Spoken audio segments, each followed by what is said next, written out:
The time has finally come and the most anticipated Pokemon game in years is finally in our hands. Now before anything, I want to judge some things just based off of the Metacritic score, which at the moment is around an 85, which is really good. Like just based off of these reviews that I'm seeing, it seems like Game Freak has finally changed the formula for the best. And comparing it to the reviews on Brilliant Diamond and Shining Pearl, what stands out to me the most is the ratio of mixed reviews to positive reviews. Now thankfully there aren't any negative reviews on either one of them, but seeing the higher positivity for Arceus brings me a lot of hope. Now some of the reviews that stood out to me the most were the ones from comicbook.com and VGC, who both gave the game perfect scores. Personally, I get a little skeptical about perfect scores because there's never really a perfect game, but with 3 of these perfect scores in total, we'll see how that turns out. Personally speaking, Nintendo Life normally gives some honest reviews, and their score of 90 stating that Pokemon Legends Arceus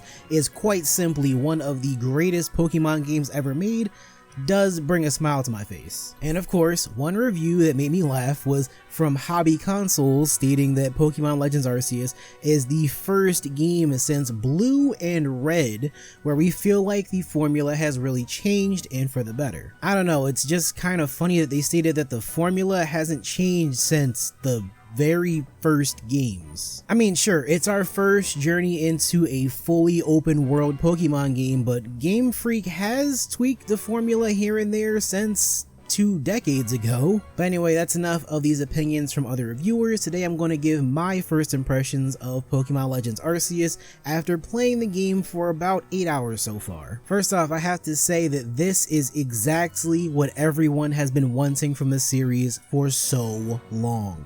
Now, is it perfect? No, it definitely could stand to be a bit more polished at the very least. One main issue I have with the game is the graphics still lacking that extra bit of oomph. And no, I'm not expecting these 4K HDR type graphics, but even something as small as the resolution being bumped up on some of the characters' clothes could be better. Because every time I look at Kamado, I have to cringe a little bit because the textures on his kimono definitely do not look polished at all. Like, you know it's bad when you can look at a dude and you just see the pixels in his clothes. And just in general, it feels like there are so many areas where you can tell that this game was a bit rushed. Because I remember looking at the early previews for this game and how the frame rate looked like garbage, which it does look better now, but even still there are a lot of areas where the game could have looked a lot better. But outside of graphics, there are smaller nitpicks that I think we all had issues with for years. One being the lack of voice acting, which still feels like it would have been a great addition here.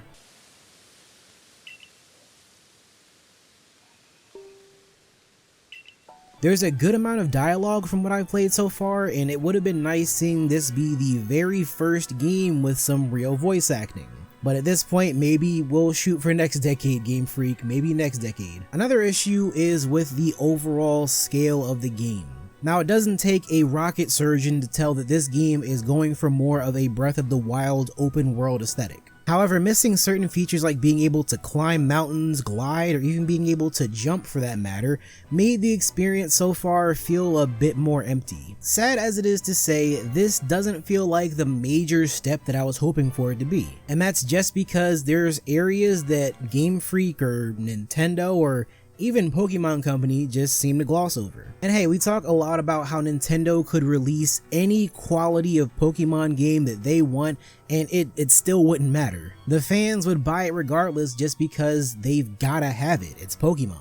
And yeah, it does suck seeing that the quality isn't even reaching other Switch games like Xenoblade Chronicles or even Monster Hunter Rise. However, there's something important to keep in mind here. Now, I'm not going to give Game Freak a total pass on the areas I mentioned before, but all things considered, this is the best step in the right direction. As flawed and as rushed as it may feel, this is the kind of experience that we've been waiting for. They've finally broken free from the hyper-linear story that every game has had up to this point. Like, yeah, you can fill out your Pokédex just like any other game, but this time, it's not just a one catch and done type deal anymore. This game makes you work just a bit harder to battle these Pokemon over and over, catch multiple copies of them, and try different strategies to catch them. Some methods to completing a Pokemon's entry will have you needing to sneak up on them or catch them at a certain time of the day. And some of them you may not even need to battle in order to get enough points to complete the entry,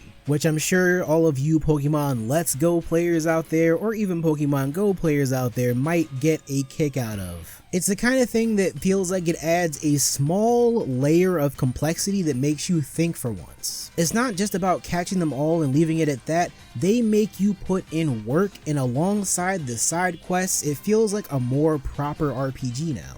There's finally something to do in this game, and you can get lost in it for hours gathering materials, crafting, doing missions, battling, catching, etc. The feedback loop here is real, and that added depth makes each play session feel like you're not just rushing to the Elite Four or to get every badge. No, instead you're pushed to explore and find new secrets in the open world. Comparing this new open world to what we had in Sword and Shield, I gotta say that they made my hopes into a reality. The wild areas in Sword and Shield felt like a whole different place where you could get lost for a few hours just finding what there was to catch and collect. Of course, it was still carried by the linear story though, so the game didn't satisfy that open world itch quite enough. Then we get to both of the DLC for Sword and Shield, and that's where the comparisons come off really heavy. The additions made in the DLC felt like what I wanted from a new open world Pokemon game with smaller missions added naturally. Not to mention that instead of the open world feeling separate from each city and town like in the wild area, everything was much more seamless. Like in the first DLC, you could leave the dojo and right outside of it will be a huge open field of Pokemon to battle and interact with. Fast forward to Legends Arceus, and this is the best way that they could take all of that work and transition it into a full-blown experience. Again, I can't say enough how much I love that this game isn't so linear anymore. I love that option of choosing whether I want to move the story forward or screw around and fill out the decks a bit more. I spent a whole 2 hours straight completing side quests and going to different areas of the map. To my surprise, there's much more to explore here than I thought at first, and even more Pokemon to see than what you might see going through each area just once or twice. If anything, I'm happy to know that this game won't be something I speed through on a weekend, even if I tried to. The added scale and depth of the game is just what we needed to break the cycle of the other main series titles. And looking back, honestly, I'm kinda happy I skipped out on buying the Diamond and Pearl remakes, because looking back at them now, they look so much less interesting. The kind of effect that these open world games have on a franchise is major, because when we get a taste of this level of freedom, there is almost no going back. Just look at Breath of the Wild, for example.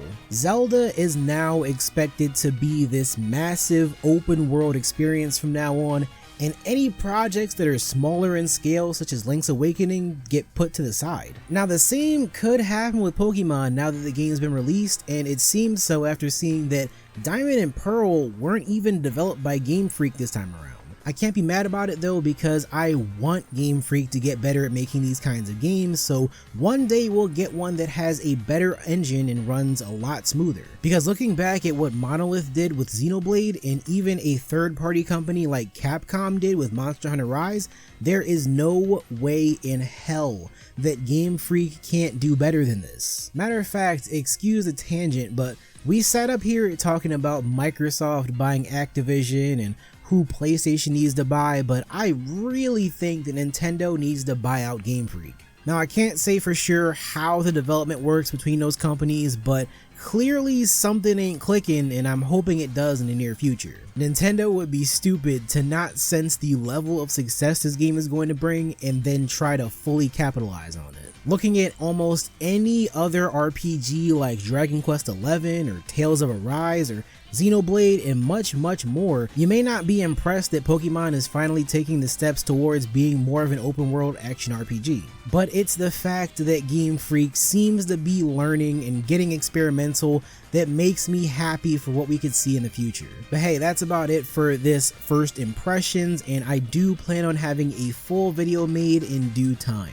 Long story short, the game lacks in a few areas, but so far is still one of the best Pokemon games ever released, and it's totally worth checking out for yourself. If you've already played the game yourself, let me know what you think in the comment section down below. Is it going in the right direction? And also, what would you want them to do differently in the future? I would love to hear what you guys think. Also, don't forget to subscribe for more videos just like this one, along with a full review in the near future. And that is it for today, so I will see you guys in the next one.